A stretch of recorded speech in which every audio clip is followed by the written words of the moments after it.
Students, next हमारा topic है friction. Friction क्या चीज़ होती है? फ्रिक्शन एक्चुअली में वो फोर्स है जो किसी भी ऑब्जेक्ट के मोशन को जो है वो अपोज करती है। ठीक है, जो भी मूविंग ऑब्जेक्ट है उसके मोशन को जो है वो अपोज करती है, मतलब अपोजिट साइड से उसके ऊपर एक्ट हो रही होती है और उसके मोशन को रोकने की कोशिश करती है।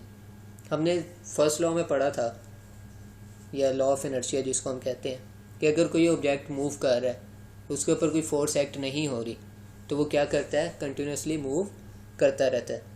लेकिन हम अगर नोट करें कि हम अगर कोई बॉल को थ्रो करें, या जैसे ये साइड पे पिक्चर बनी हुई है कि हम साइकिल चला रहे हैं या फिर हम बाइक या गाड़ी, कोई भी चीज़ हम चला रहे हैं, कोई भी मूविंग ऑब्जेक्ट को अगर हम कंसीडर करें, उसके मोशन जो है वो, अब जैसे मैंने बॉल थ्रो की है तो थोड़ी देर बाद आगे जाके खुद ब खुद जो है वो स्टॉप हो जाती है। इसी तरह साइकिल, कार या मोटरसाइकिल का भी यही काम होता है कि अगर हम रेस एक्सीलरेटर अगर हम छोड़ दें या पैडल करना उसको छोड़ दें तो वो क्या होता है, थोड़ी देर बाद जाके वो स्टॉप हो जाती है। तो इससे हमें क्या पता चलता है कि कोई ना कोई फोर्स उसके ऊपर एक्ट कर रही है जो कि उसके मोशन को क्या कर रही है, रोक रही है, जिस वजह से उसका मोशन जो है वो रुक जाता है थोड़ी देर बाद। जो लेकिन हमने पढ़ा था कि लॉ ऑफ इनर्शिया में क्या था फर्स्ट लॉ में, कि अगर उसके ऊपर कोई फोर्स नहीं एक्ट हो रही तो वो क्या करनी चाहिए, मूव करनी चाहिए। लेकिन जब हम इसके मोशन को ऑब्जर्व करते हैं तो हमें पता चलता है कि उसका मोशन जो है वो थोड़ी देर बाद जाकर स्टॉप हो जाता है। तो हमें पता चला कि कोई ना कोई एक ऐसी फोर्स है जो कि इसके मोशन को क्या कर रही है, अपोज कर रही है। तो उस फोर्स को क्या नाम दिया गया है, फ्रिक्शन का। The force that opposes the motion of moving objects is called friction. ऐसी फोर्स को हम क्या कहते हैं, फ्रिक्शन कहते हैं।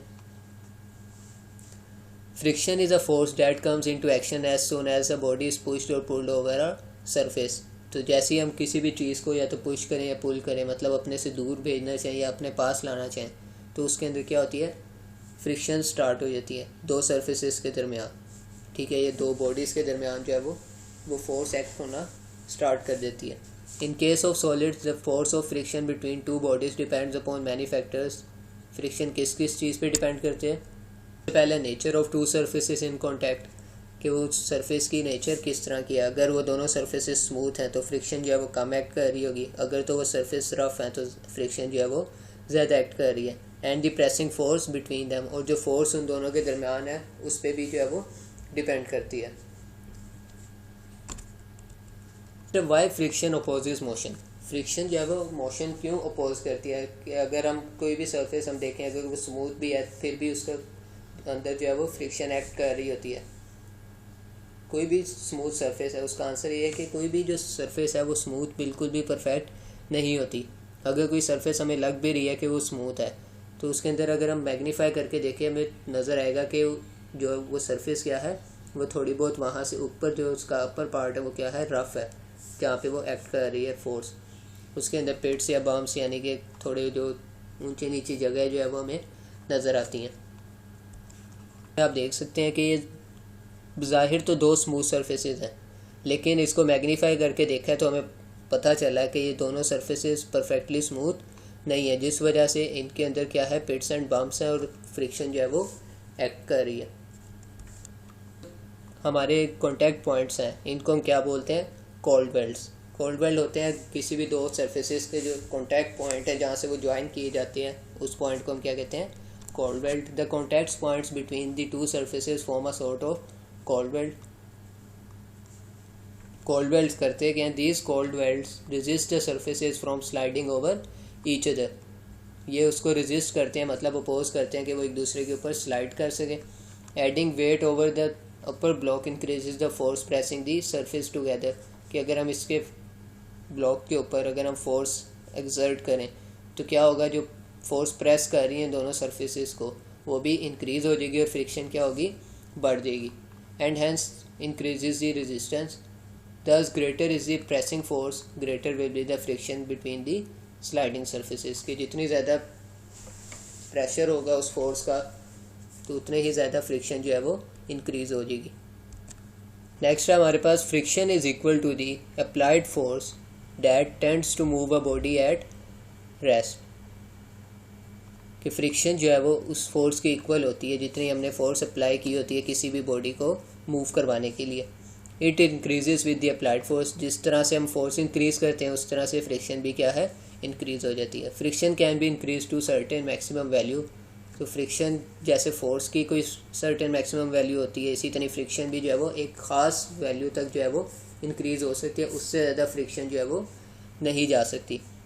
It does not increase beyond this, जितनी उसकी लिमिट है उससे ज़्यादा वो नहीं बढ़ सकती। The maximum value of friction is known as the force of limiting friction, जिसको हम एफ से भी जाहिर करते हैं कि किसी भी ऑब्जेक्ट के जो मैक्सिमम फ्रिक्शन की वैल्यू है उसको हम क्या कहते हैं, force of limiting friction. It depends on the normal reaction, ये किस पे डिपेंड करती है, नॉर्मल रिएक्शन मतलब जो कि फोर्स हम प्रेस कर रहे हैं, जिस फोर्स से हम किसी भी दो ऑब्जेक्ट्स को प्रेस कर रहे हैं, between the two surfaces in contact.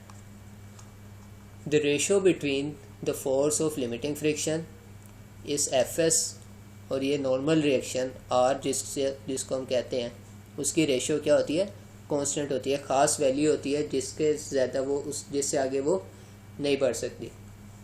तो उस वैल्यू को हम क्या बोलते हैं, कोफिशिएंट ऑफ फ्रिक्शन।